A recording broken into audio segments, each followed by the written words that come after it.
textuellement, il dit Garzito aurait demandé 10% sur le montant du transfert pour jouer, voilà. Si tu veux jouer, tu donnes 10% de... C'est impossible, ça, c'est impossible. Déjà, avant de dire des choses comme ça, M. Drislaoui doit savoir si c'est vrai ou pas vrai. Deuxièmement, qui a fait venir Kabouk ici? Je pense que c'est le président. Donc moi je connais même pas le manager, je sais même pas qui c'est.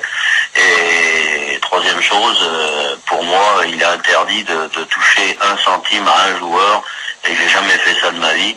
Et pourtant j'ai fait venir des joueurs un peu plus forts que ça, que ce soit au TP Mazembe ou ailleurs, et jamais j'ai pris de l'argent. Donc ça c'est, on peut dire tout ce qu'on veut de moi, merde, tout ce qu'on veut de moi, que je suis un mauvais entraîneur, etc., n'importe quoi, mais jamais un gars qui prend des sous à quelqu'un. Au contraire, c'est moi à la limite qui pourrait lui dire travaille bien, tu vas voir, et puis on va gagner des sous, hein, avec les primes, etc. Mais jamais de la vie. Moi je connais même pas ce garçon, je le connaissais même pas d'abord, hein, et pour moi je parle jamais d'argent avec les joueurs. Alors, voilà. Donc si quelqu'un a dit des choses comme ça, il va falloir qu'il se renseigne un petit peu. Voilà. Alors Diego, alors il y a eu des déclarations aussi sur Jeune Afrique. Peut-être, je sais pas. Hein. Alors est-ce que vous avez déclaré à un journaliste de Jeune Afrique que Fakhreddine, depuis plusieurs semaines, donc passé son temps à dénigrer votre travail, hein, ou une partie de son temps à dénigrer votre travail au WAC. Alors, selon vos dires, il disait que ça ne marchait pas et que son but était... alors vous dites, bon, son but était de revenir au club, la preuve, il est revenu, alors que le président Akram n'était pas très chaud. Alors, ce journaliste de Jeune Afrique qui a mal interprété vos propos, ou vous avez véritablement dit ça? Parce que ça a un petit peu déstabilisé aussi l'ambiance aussi au WAC.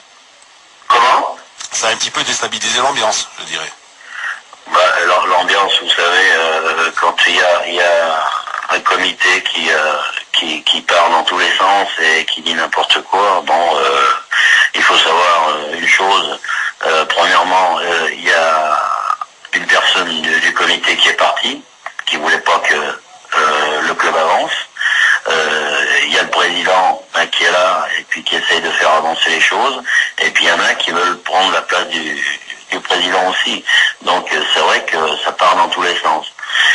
Maintenant, je vais vous faire une confidence. J'ai fait la connaissance d'une personne il y a 3 semaines, donc 15 jours, oui, 3 semaines, donc avant que je parte en France en vacances, qui m'a dit texto, faites attention, voilà, sera dit dans le bureau de telle personne, il va arriver au club, il va être l'adjoint de Garzito, etc. Donc il y a 3 semaines de ça, c'est pas d'aujourd'hui. Hein. De plus, vous avez bien vu sur les sites, Mohamed Saïl, il regarde tous les sites et il me dit, mais attends, il y a Saïl qui va arriver, moi je vais être entraîneur des jeunes, etc. C'est pas moi qui l'ai inventé, hein, c'était sur les sites. Hein. Donc voilà. Maintenant, il est là, et ben, tant mieux pour lui, hein. Voilà, c'est tout. Garzito, un dernier mot aux sportifs, au Wydadi. Qu'est-ce que vous aimeriez dire aux supporters du Wydad? Bah, écoutez, premièrement, je suis très heureux que lorsque je suis en ville, tous les gens m'arrêtent et me remercient de mon travail. Bon, ils savent ce qui s'est passé, ils m'en veulent pas, ils m'en tiennent pas rigueur, et moi je voudrais leur dire que j'ai été content de travailler pour eux. Malheureusement, les circonstances ont fait que on n'a pas eu les résultats escomptés.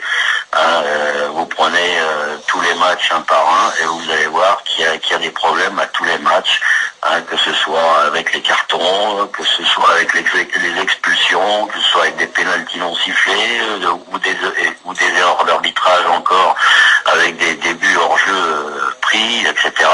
Donc il y a eu un processus, je dirais, négatif qui s'est mis en place. Alors je me demande un petit peu si c'était pas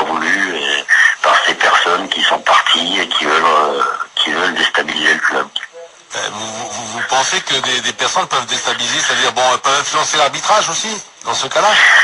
Ben oui, vous savez, bon, j'ai appris plein de choses et je peux pas tout dire aujourd'hui. Mais bon, quand on sait que l'année dernière, on a acheté beaucoup de matchs pour être champion, je me dis, ben peut-être que cette année, on a acheté quelques matchs pour faire tomber le WAC. Donc voilà. Mais quand vous dites on a acheté des matchs pour être champion, quand vous dites on a acheté des matchs pour être champion, on vous l'a dit ça? Parce que vous Ah mais n'étiez pas là. c'est sûr, hein, parce que j'ai la version de 2-3 personnes, hein, de 2-3 personnes, et voilà. Ouais. Je ne vais pas vous dire qui, mais bon, ça c'est sûr. Ça Est-ce qu'il y a c'est des sûr, j'en preuves? suis sûr. Surtout les 3 derniers matchs ont été achetés. Hein. Est-ce qu'il y a des Je peux preuves? vous le dire. Est-ce qu'il y a des preuves? Ah bah, Monsieur moi j'ai des Garzito, preuves. il y a des preuves? Oui, oui, j'ai des preuves. Je dis pas ça en l'air, ne vous faites pas de soucis. Ouais.